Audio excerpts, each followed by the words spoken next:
Praise the Lord. ஒரே ஒரு வசனத்தை விட காண்பித்து கொடுக்கிறேன். நீதிமொழிகள் 1வது அதிகாரம் 7வது வசனம். கர்த்தருக்கு பயப்படுதலே ஞானத்தின் ஆரம்பம் சொல்லி இன்னைக்கு ஆண்டவர் உங்களை பார்த்து சொல்றாங்க. மகனே மகளே, இன்னைக்கு உன் வாழ்க்கையில நீ ஞானமா செயல்படுன்னு சொல்ற ஆண்டவர்.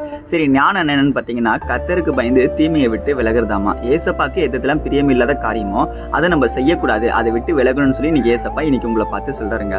உங்க பேரண்ட்ஸ் நீங்க இதை செய்யக்கூடாது, நீங்க இதை பண்ணக்கூடாது, நீங்க இந்த இடத்துக்கு போகக்கூடாது அப்படின்னு சொல்லி நம்ம கிட்ட சில ஆர்டர் போட்டாங்கன்னா நம்ம என்ன பண்ணுவோம்? நம்ம அதை செய்ய மாட்டோம். ஏன்னா நம்ம பேரண்ட்ஸ்க்கு நம்ம பயப்படுவோம், அவங்க நம்மளை தண்டிப்பாங்க அப்படின்ற ஒரு பயம் நமக்குள்ள இருக்கு. அதே போலதாங்க, இந்த பாவத்தை நான் பண்ணக்கூடாது, இந்த கெட்ட விஷயத்தை நான் பண்ணக்கூடாது, இந்த காரியங்கள் நான் செய்யக்கூடாதுன்ட்டு எனக்குள்ள ஒரு பயம் இருக்கணும். ஏன்னா ஏசப்பா என்ன பாக்குறாருன்ட்டு. அப்ப ஏசப்பா என்ன பாக்குறாருன்றதுனால நான் ஞானமா இந்த உலகத்துல செயல்படணும்னு சொல்லி இன்னைக்கு ஆண்டவர் உங்களை பார்த்து சொல்றாருங்க. கர்த்தருக்கு பயப்படுறதுனா பேய் பிசாசை பார்த்து பயப்படுறது கிடையாதுங்க. நம்ம இந்த தப்பு பண்ணா ஏசப்பா நம்மளை பாக்குறாருன்ற அந்த உணர்வுள்ள ஆவி நமக்கு வேணுங்க.